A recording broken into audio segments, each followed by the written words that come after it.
Thank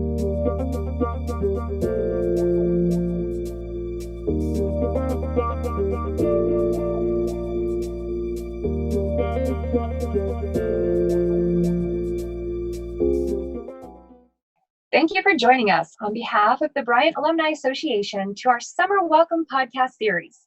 The purpose of this podcast is to welcome the class of 2020 to our alumni family and give them the best tips and tricks for living and working in various cities across the country. My name is Kathleen Brown, and I will be your moderator for this session.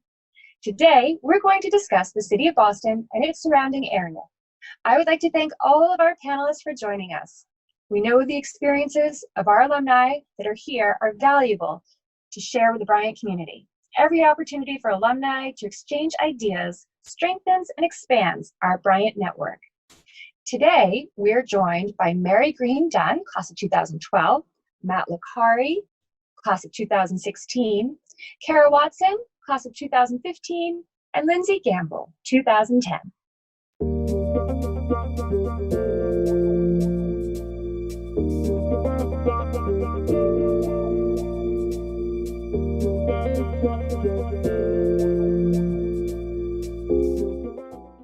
How's it going? I'm Lindsey Gamble, class of 2010. I'm currently living in Boston, actually born and raised, so Boston is where my roots are. Right now, I'm a senior strategist for a company called Maverick.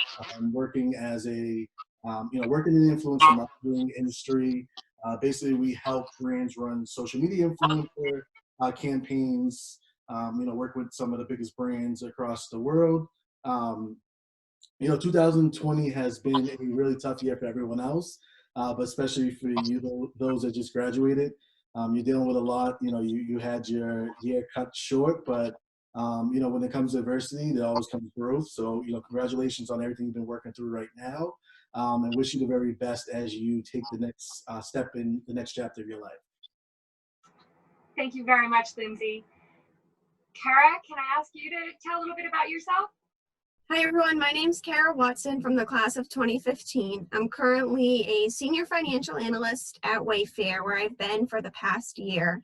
Prior to that, I was a fund accountant at State Street, where I started after graduation. I currently work with our supply chain and carrier logistics at Wayfair, and just wanted to say how proud you all should be from the class of 2020. You have shown that you're strong and you're tough and you're going to make it through any challenge that life comes at you. Bryant has prepared you for what's to come, and you should be looking forward to the start of your careers. So my name is Matt Licari. I'm from the class of 2016. I was born and raised in Quincy, Massachusetts, and I moved to Boston after graduation, where I started my job, and I'm still with Liberty Mutual Insurance. I started with Liberty 4 years ago, last month actually, and I started in the corporate procurement department as an internship right out of my sophomore year, and then accepted a position my senior year in their HR development program. Today my position is a senior analyst in what is called our Global Employee Experience Office. So my team is dedicated on HR transformation, so dedicated to any HR services and how that's affecting the employee and how we make a better working environment for our employees. I know, especially coming from HR, how tough this year has been. And for the class of 2020, I think my best piece of advice is you guys are probably one of the strongest classes that will graduate from Bryant University. And if there's anything I know that Bryant's prepared you, and you have alum here that are here to support you, but I think you've paved the way and you've showed us already how much strength you have. So I think the world is changing, and I think in moments like this, it's all about how you pick yourself up. So I wish you guys the best of luck and know that you have a family to go to. Matt, thank you so much. Your words will mean a lot to the class of 2020. Thank you. And Mary, if you could tell us a little bit about yourself, and I'm sure you have a few words of encouragement and congratulations to the class of 2020 as well. Well, welcome, class of 2020. Congratulations, you guys made it. This is obviously the beginning of the best 4 years of your life. I will say that. I had a wonderful time at Bryant. I was class of 2012, and then I did the one-year MBA program, so also class of 2013. I had grown up in Long Island and played soccer and lacrosse all my life. And when I was being recruited, I came and looked at the Bryant campus and told my parents, this is where we're going. It was love at first sight, the campus, the people, the teammates. I think it was, instant gratification of, hey, this is where I can see myself. And on top of that, having participated in DECA in high school and doing business clubs, Bryant was the perfect suite of both campus life, sports life, but also what I could see myself doing professionally. So Matt, we'll start with you. You talked a little bit about being at Liberty now and that you went right from graduation. What do you think about your Bryant experience kind of prepared you to get that opportunity in a way that, like, what was your pathway there, and what advice would you have for other folks who, so there are going to be quite a few folks out there who don't have a position lined up yet, or have to have that position go away and have to start their search again? Yeah, I would say for me, my story, I was pretty active on campus. I would say the biggest thing that Bryant teaches you and instills with you, other than the academic and educational perspective, is the way that you build relationships. And I think that was what got me to my position. A lot of the times that I spent, whether it was at those alumni network dinners or whether it was through clubs and orgs where they brought alums, having those connections to Bryant alumni outside of that academic setting helps you a lot in the workforce. So I would say my position at Liberty Mutual, a lot of our network comes from Bryant alumni. So for me, interning and then networking while I was an intern with other alums that I found within the company, whether it was through asking professors, asking the alumni office, who from Bryant is at the company that I'm at, and just having those coffee connections is something that really will bode well for you.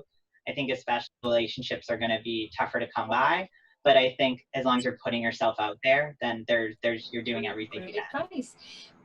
Lindsey, you went to philanthropy first out, or something before you went to work for Dana-Farber, and then you went into more of the social media startup side. So tell us a little bit about your journey.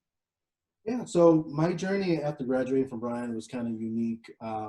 Being a student athlete, I didn't necessarily take any internships while I was at Bryant just because of the schedule. So when I did graduate, I wanted to get into social media as a communication major, but just kind of found that I necessarily didn't have the experience. So my thought was, temp and, work at a bunch of different jobs to get some experience, build some connections, and just, be able to get out in, the real world. I ended up temping at Dana-Farber, working in clinical research. Then, got a full-time job after a couple of months. And, I think cancer is one of those things that everyone's affected by. So while it wasn't my end goal, being able to work, at Dana-Farber for, 6 or 7 years was great. Really just being able to, really be part of that fight against cancer. But also on the side, I was building up my social media, communications and marketing portfolio by, running a hip hop website, basically by, kind of building my own passion project and building my own portfolio.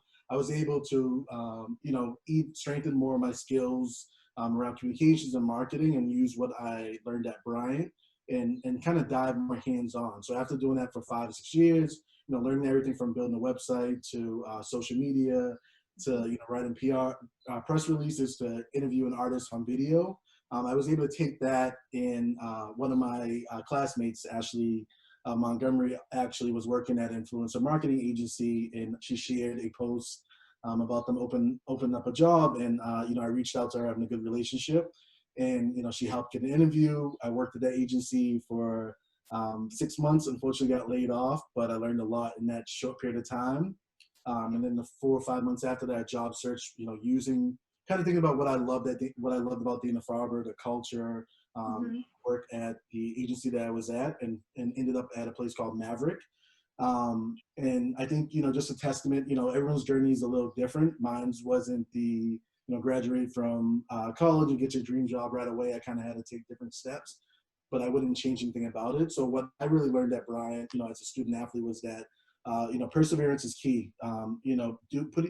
taking the initiative. You're always going to have, some type of foundation, whether there's education, but, going up and beyond, reaching out to the right people, not being afraid to really get your hands dirty and try something that is new. And I think from all my communication classes, that's something I really learned, utilizing my love for writing and music, and eventually growing that into social media has led me to, have a lot of growth in the last couple of years at my position and role at Maverick right now. Great. Yeah, you mentioned dream job. I mean, I think what I'm hearing you say is that a lot of people think they're going to just have their dream job waiting for them. And it's not waiting for a lot of us. So you have to build your own dream, right? You have to take your own steps towards building your dream. Yeah, and I think one of the things too is like, you're going to be working your whole entire life, and each job and each opportunity is kind of like a new chapter. And maybe it took me a little longer to get to what I really, to a place that I was able to combine everything that I want to do. But I need to go through those previous steps and kind of go through some of those, tough times and some of those, really experiences to be able to bring it all together and really thrive. Excellent, great. Kara, the same question for you, a little bit about, kind of what you did right after graduation, and I mean, you did let us know about your switch to Wayfair, but was State Street prior to that? Yep. So after graduation, I started at State Street. When I graduated, I had a degree in finance, and I didn't know what route I wanted to take. So I thought that State Street would be a great place to get my feet wet and start my career. And it certainly was a great place for me to learn for the first 4 years of my career. I was involved in many different projects that helped me grow personally and professionally. I made a lot of great connections there, and I was able to learn more about what I wanted out of my career. Last spring, I was looking for a new role, and I wasn't really sure what route I wanted to take. But by going to a alumni networking event at Wayfair, I was able to connect with other Wayfair employees and recruiters that were there for finance and accounting positions. I made a connection there and later followed up for something that would be a good fit for me, and here I am a year later. It's greatly different than State Street, but that's really what I wanted to do. Being young and early on in the career, I knew that I had the chance to try out something new and see what the right fit for me would be. So it's been a great learning experience to get involved in the corporate side of things and more of the tech space. So it's been really interesting to see how it's different than working within financial services, but still being able to build those connections and have a strong backing for my career. Thank you, Kara. Appreciate that. And now if we can hear from Mary, a little bit about your career path. I majored in marketing and management, and I'm actually doing exactly that, which I think is rare, where you're doing what you majored in your professional career shortly after. So I now work at a company called Tribal Vision. I am the first non-owner director there. One of the co-owners was a Bryant alumni. I found Tribal Vision from one of my friends who went to Bryant also, so have been doing marketing there since I graduated the MBA program back in 2013. So I've been there for my whole post-college career for the last 7 years, and I've kind of climbed the ranks and have been just doing that. So I'm going to stay with you, Kara, because I know Lindsey and Matt will both tell us that for them it was a homecoming.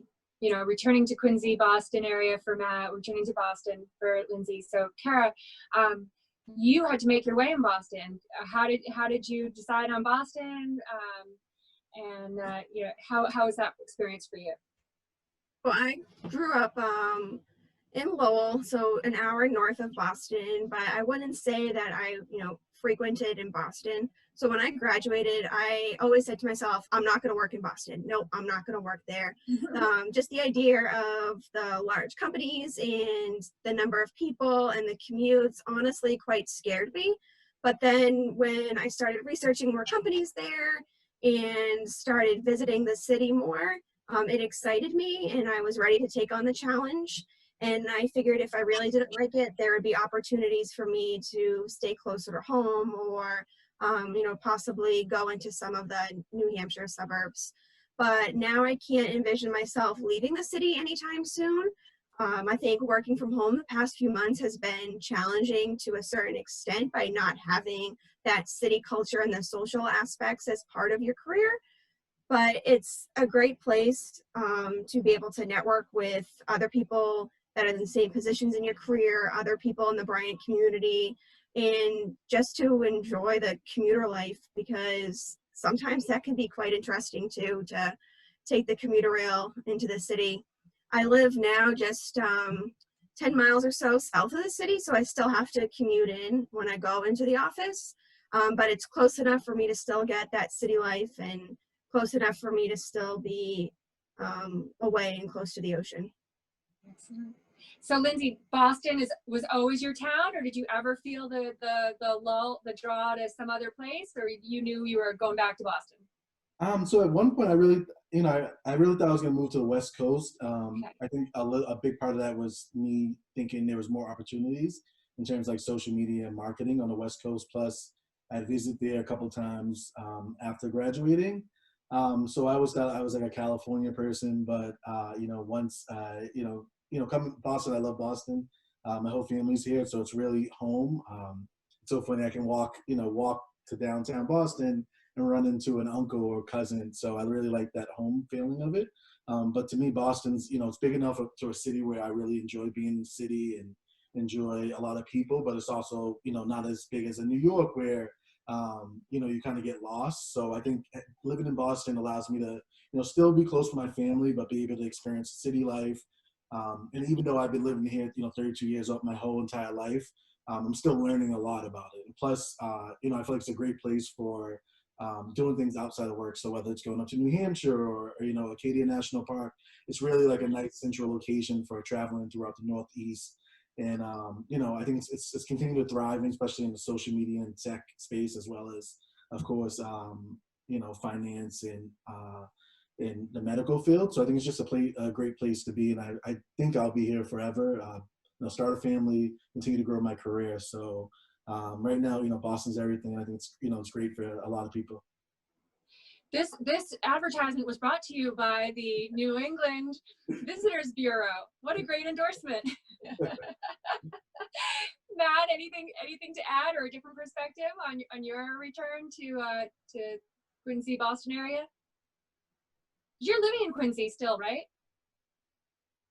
I actually lived in, which is awesome. So I never, back when we were going into the office, never had to worry about public transportation. Just had to worry about kind of, running into someone on the street that on your way to work and stopping and chatting. But that was always the best. Those were always probably the best moments in the morning, walking through Boston Common on a sunny morning on your way to work, not having to cram yourself on a commuter rail or a T. Right. I'd say if you asked me during college where I would be post-college, I was an international business major. So I probably would have said that I'm probably going to take a job internationally. But I think when it comes time, life gives you different opportunities that you just have to take. And for me, Liberty worked out well. I started in a very kind of US-based role. So that was one thing. You're not defined by your degree. I think for me, I started in a US-based role. I started in what we call talent and enterprise services, or HR. Had zero HR experience, and went into a role that was completely outside of my comfort zone. But a company was willing to take a chance on me, so I was willing to take a chance on them.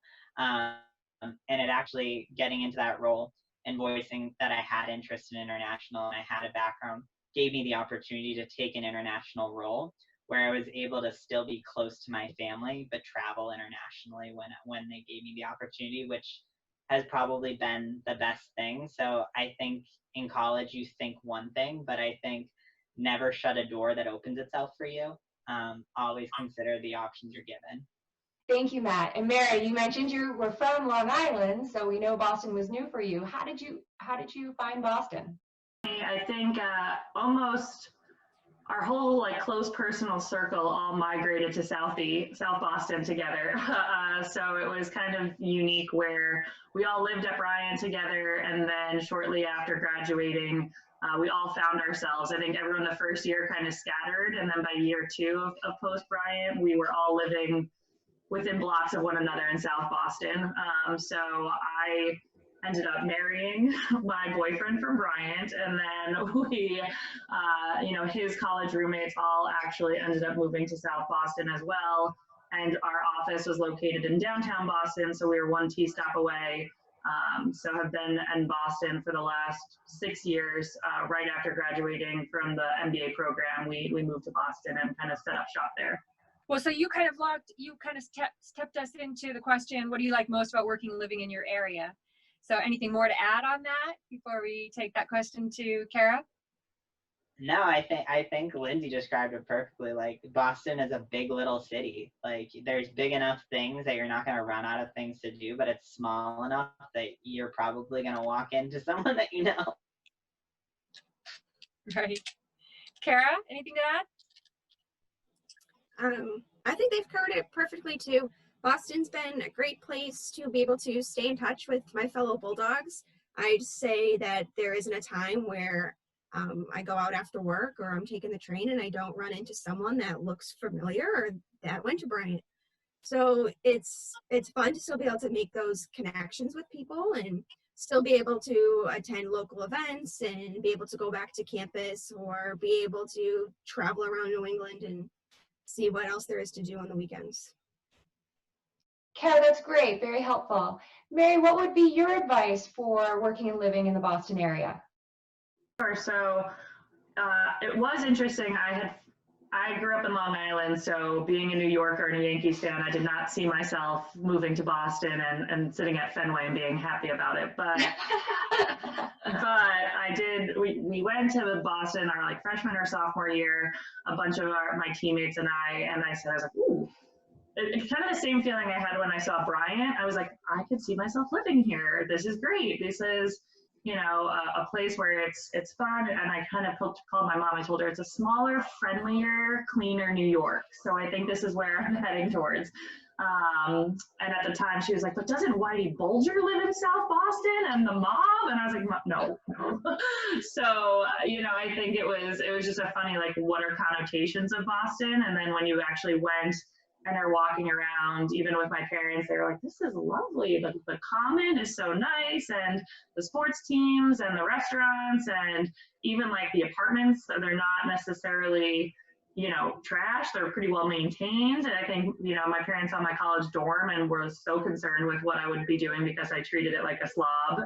And here we are, So yeah, I would say, I was very fortunate in that at the time I was graduating Bryant, I did have friends from Bryant that were also looking to make the migration to Boston. So we were very fortunate in that me and at the time, my boyfriend from Bryant were looking to move, as well as some of my teammates. So we actually ended up moving in with my soccer teammate and her boyfriend, and me and my boyfriend at the time. So we moved in together in Boston. In terms of advice, I would say, keep your options open, do your research. I think, especially in the Boston market, you can find a lot for a little, but also a little for a lot. And so being able to make sure, don't fall in love with the first place you see, make sure you do your research and get to know your landlords, because I do think they also can make or break your experience. Some are great and wonderful. We first moved into Boston, our first year, we had a terrible experience. We could never get in touch with our landlord. He was like super sketchy. He was like the man behind the curtain who we never knew. We were just paying him a check that we didn't even know if it was going to the right person or not.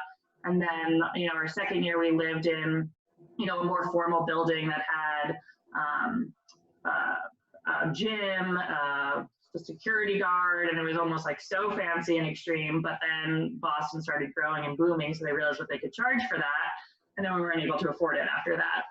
So we found another apartment, and our landlord, I begged her. I was like, you might want to buy here and just live with you forever. She was a lovely woman. She lived on the first floor. We saw her kids. We knew where our money was going, because that is a big thing with rent too.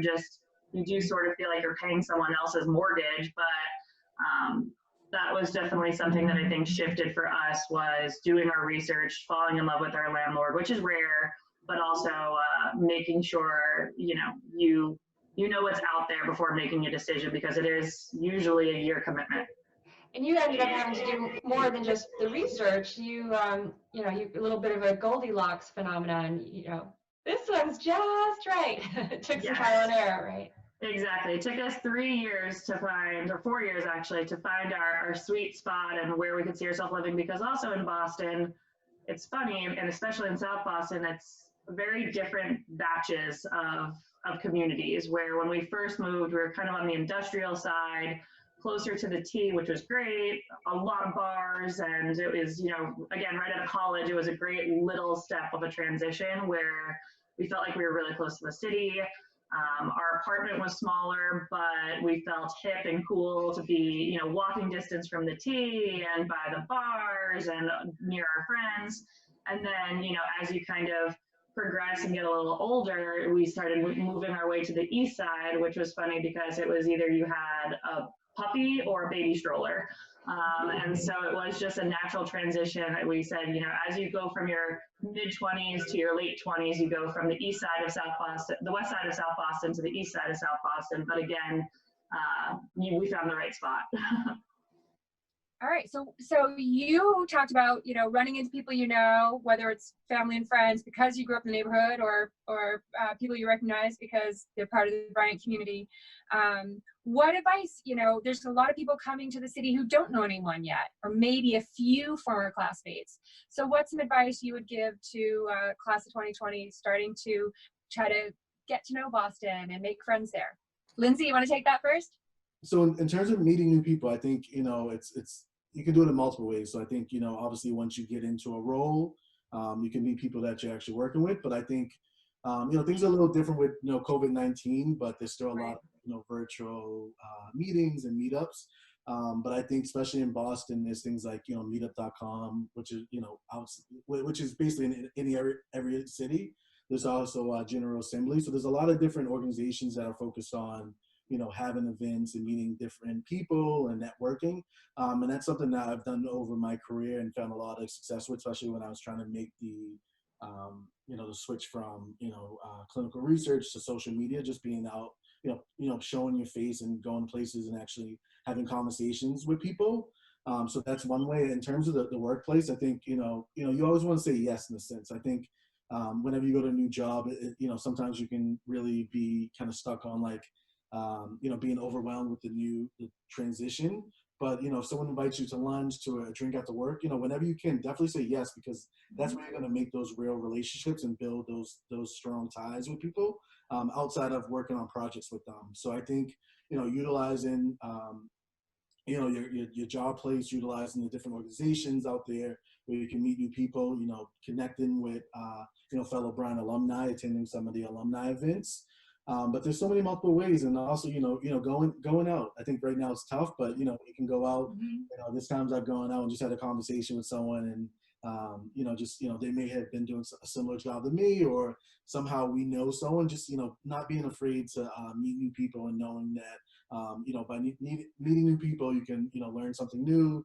You can build a connection that could help you out in the long run. And I think with our climate now today, it's all about understanding different cultures and meeting new people. So most importantly, just being able to, understand different people and be acceptance of all different people. All those things tied together are really benefits of expanding your network. Great.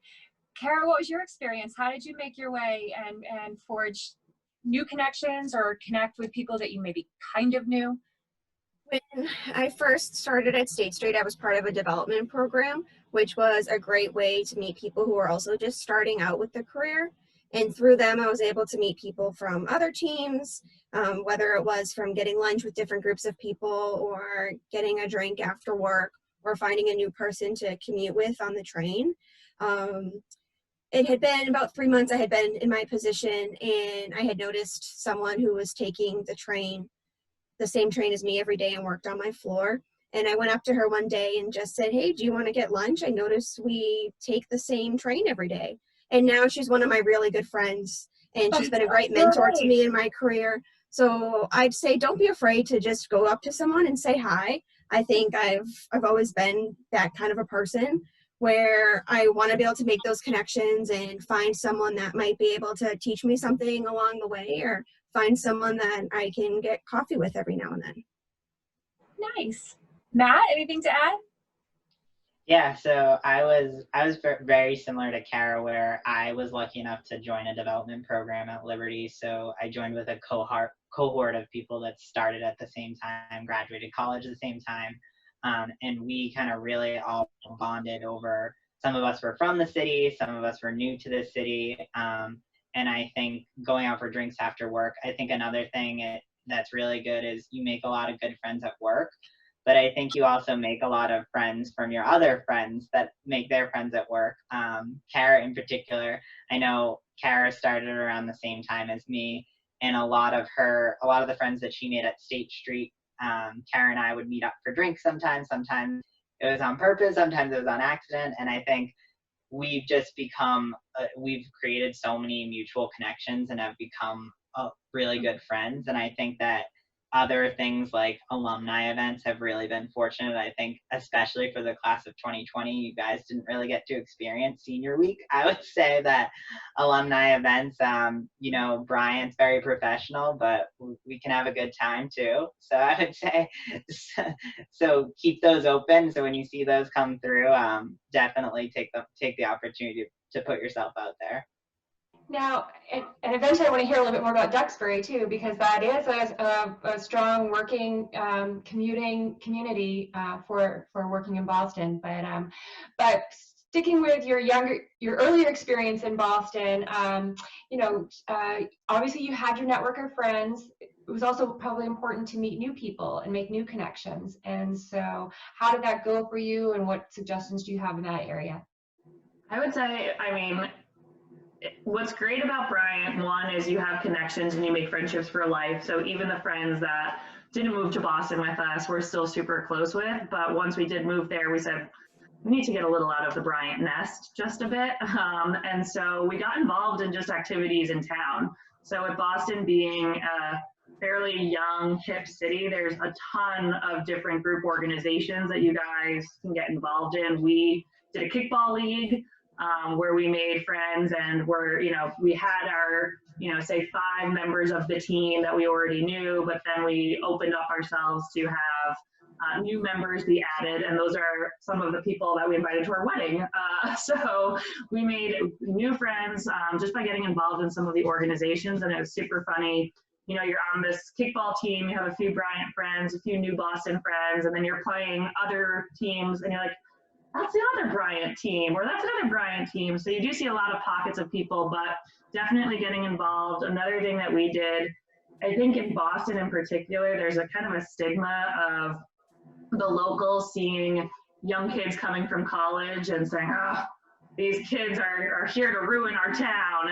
And, me and my husband were super aware of that, and wanted to get involved in the community too, because we didn't want to be those kids coming in and banging down the walls and, being the loud people on the street. So we actually started volunteering. So I played lacrosse at Bryant, and they had a South Boston Community Girls Lacrosse program that we got involved in. So I was coaching little girls 5 and 6 years old. My husband was being the grill master at the games on Saturdays, selling hamburgers and hot dogs. But it was just a nice way for us to be seen in the community of, hey, they're getting involved, they're helping their peers, they're raising money for the local sports teams while also happening to be young and new to town, which I think was good. But I think it made us feel a little bit nicer about coming in kind of to this new area where people were born and raised and grew up. But also I think it helped the local townies, if you will, kind of say, okay,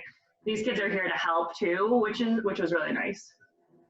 That's wonderful. Good for you. What a great way to integrate yourself into a community and make it your own. Nice.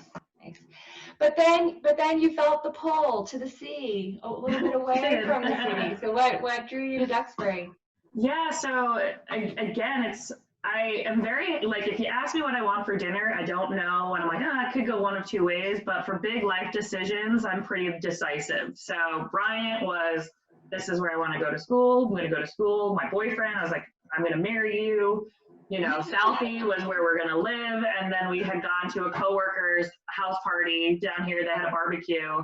And I was like, this is a wonderful little town. Again, growing up in Long Island, I wasn't super aware of Massachusetts towns. My husband had been from Massachusetts, but he was on the from the Franklin area, which is actually pretty close to Bryant. So neither of us were super familiar with the South Shore, but it was one of those things, again, kind of love at first sight. I had grown up in a coastal town on Long Island, so I knew I told him, I was like, listen, we don't have to be New York fans, but we need to be near the beach in Massachusetts.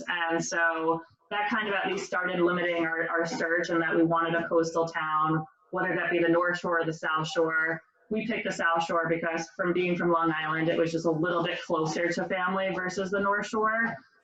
Again, we did our research. I think it was super defeating going to open houses and going to 15 open houses in one day and realizing, okay, well, do you want a closet in your house or a backyard, and having to figure out what concessions you want to make. But I do think it was, you know, once we found the house, it was love at first sight. We knew it checked off many of the boxes, but I would say in searching for houses, that was one of the first things you have to do is make a checklist of, you know, what is it that you want? What is it that you don't want? And then just go to open houses.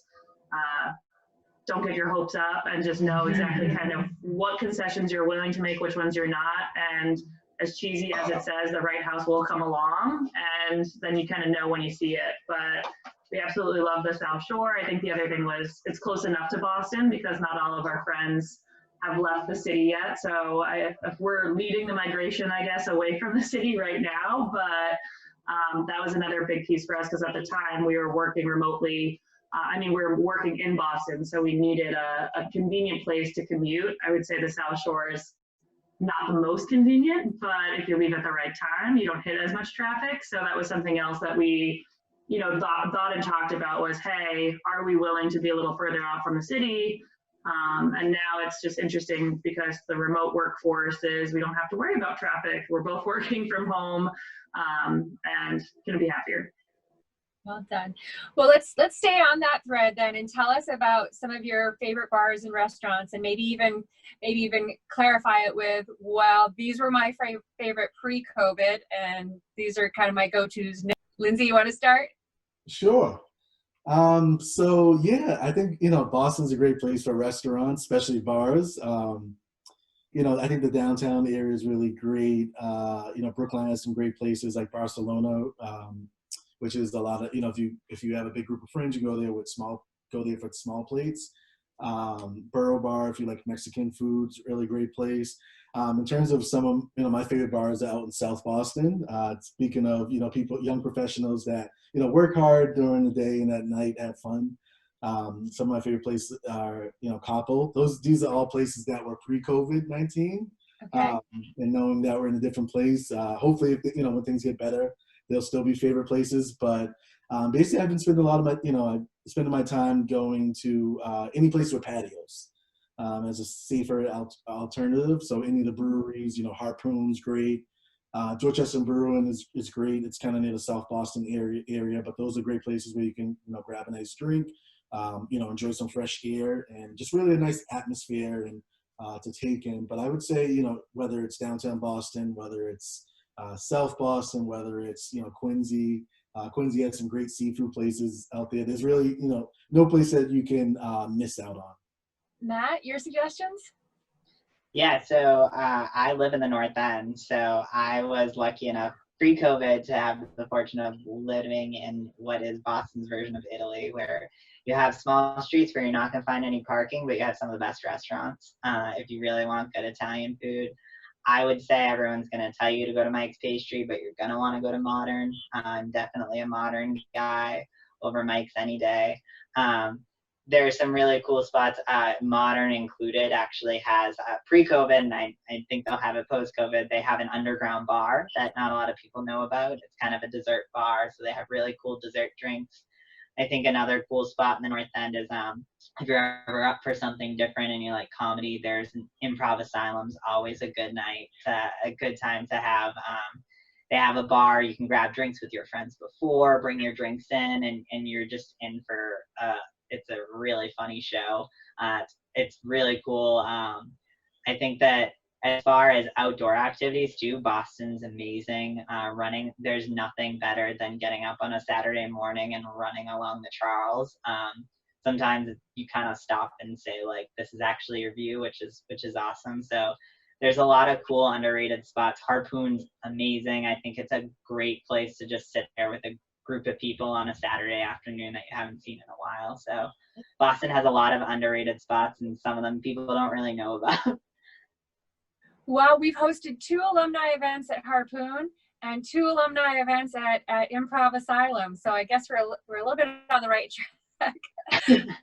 But yeah, Improv was a great place to have an alumni event. We took over the whole lobby and had a dinner cocktail reception before the show. It's really fun. We got to get back there as soon as we're allowed to gather in a crowded space like that.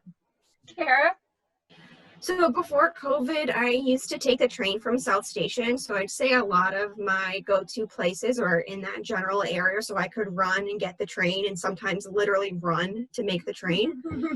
Some of my favorites in that area are Lolita's in Fort Point, which is right on the water across the bridge from the South Station. I also really like City Tap, which has a great beer menu and appetizers to pick from, and there's a little patio that you can sit by a fire with your friends. I'd say those are my top 2. I feel like it's been so long now since I've been in the city and been able to go out. It'll come back. It'll come back. So that said, you still have the pull back to Boston to see friends, and then of course when you were commuting into the office, tell our listeners a little bit about your favorite picks, bars and restaurants, and maybe it's the pre-COVID picks, and maybe you have some post-COVID picks. I don't know. Deal. So yes, I mean, we have reservations later today to actually meet our friends at Stats in South Boston. That's a big Bryant hangout. Big Bryant hangout. Stats. I remember actually when the boys lacrosse team was playing Syracuse a few years back. They had a Bryant viewing party at Stats, and I was like, we've made it on the map. Bryant is known to the world. But it was awesome. So Stats is a favorite of ours. Lincoln is another great restaurant in South Boston. The food's great. Lincoln and Loco are owned by the same restaurant company or oversee, so they have really good margaritas at Loco. And then the Broadway is newer to South Boston. It had gotten built while we were living there, but it's a super big area. The food's great, and you can get seating rather quickly there as compared to some of the other smaller stops. And so that's at least in South Boston. And then we really like this place called Da Vinci. I think it's in the South End, but that's our anniversaries.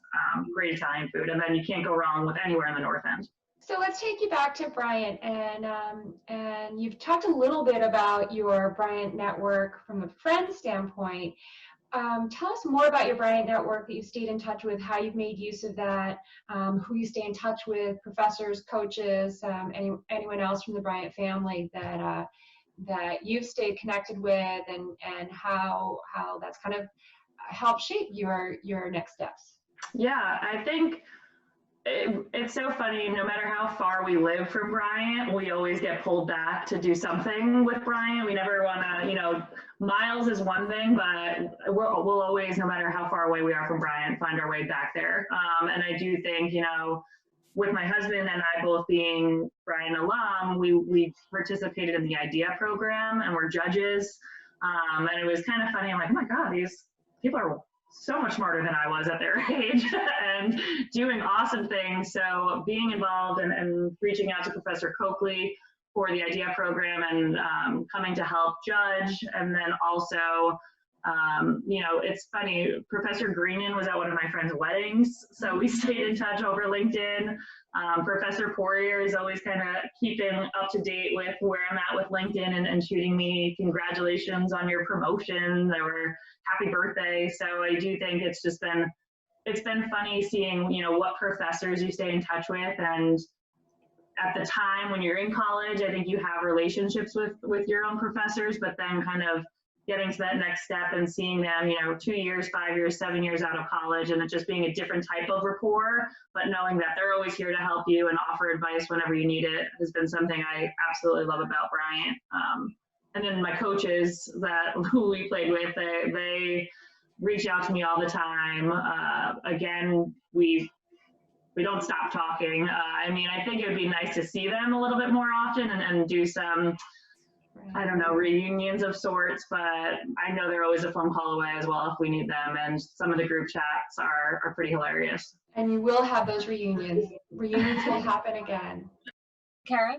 There hasn't been anyone in particular I've stayed in touch with, but by going to alumni networking events, I've been able to reconnect with some professors who have also been invited to those events. So that's a great place to not only connect with fellow alumni, but to also reconnect with your professors and hear what's going on at campus from their perspective as well.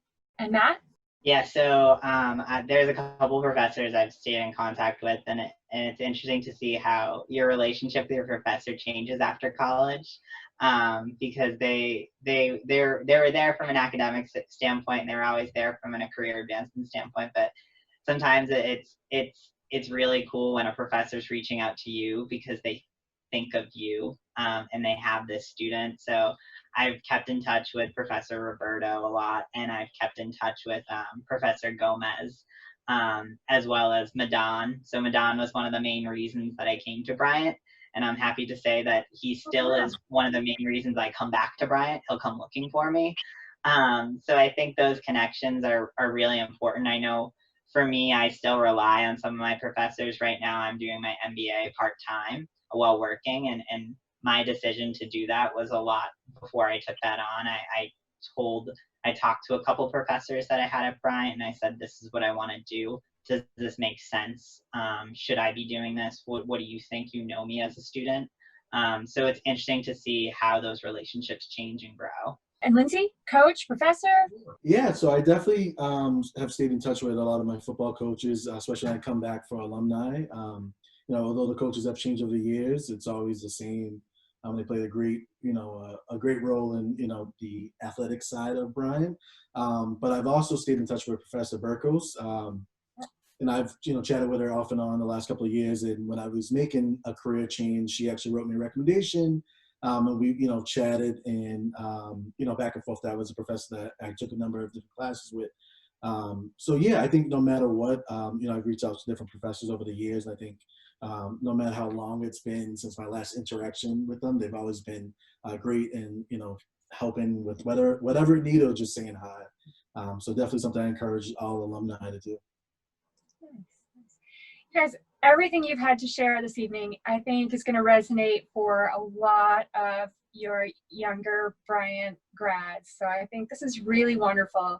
I could ask you 10 more questions and stay on all evening, but I think eventually we're all going to need to go find dinner and other things, right? So if we could start to wrap up, are there any last words of advice or thoughts you have for some of our class of 2020 and some other recent grads? And Matt, if we can start with you. Yeah, I would say one thing is keep a positive attitude. I think what's the most important thing that I've learned in my last 4 years of your career is not about the successes that you have in your career, but it's when you're at the bottom or when you feel like you are. And I think that's when you learn the most. And how you pick yourself up, I think is the greatest thing you can ever learn. And taking forward, because it's just going to bode you well. You get stronger every day. Wonderful. Well said. Lindsey? I would say that, there's always, tomorrow's always a better day. That's one thing, regardless of whether you're having trouble finding a job or you find a job that might not be what you thought it was, or even if you're loving your job, tomorrow's always going to be better. And at some point, you're going to look back and remember the different, ups and downs of what you went through. But just know the more experiences that you have, positive, negative, the more you can build on. So, right now you might be looking for that new opportunity. Just think about where you'll be a year from now. You'll be tougher, you'll be stronger, you'll learn so much. You'll learn you'll learn to, adapt to things that might not be atypical, and all those things will make you a greater and stronger person and really play a good role in your long-term success. Thank you. And Kara? Just like the 4 years that you've been at Bryant has gone by fast, the beginning of your career is also going to fly by. So enjoy every minute of it. There's so much to learn. If you feel like you're not being challenged, ask for more, reach out, and do what you can in order to progress your career. There's always going to be something new to take on. There's always going to be something new to learn and new people to meet. But don't forget to reach out to your fellow alumni if there's anything that anyone can do to help, whether you're looking for someone in the industry to talk to, someone from a certain company, or you need advice as to what step to take next. They're always going to be here for you to reach a hand.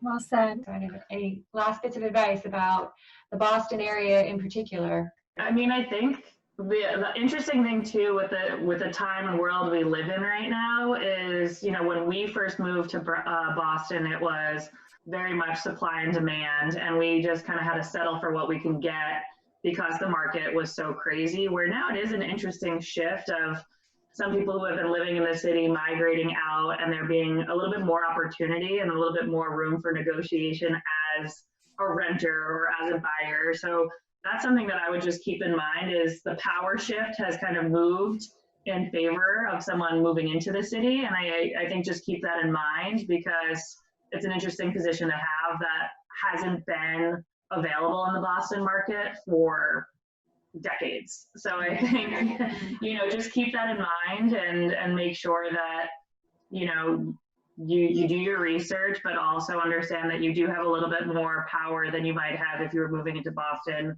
5 or 6 years ago. So take advantage of that and make sure you find what you're looking for and what you're comfortable paying and living in, but just know that you have a little bit more power than you might have a few years ago. So keep that in mind. Well said. Well said, all of you. Again, kudos and thank you so much for taking time out. And I can't wait to see you all in person soon too. Stay safe. Stay safe now. Thank you all.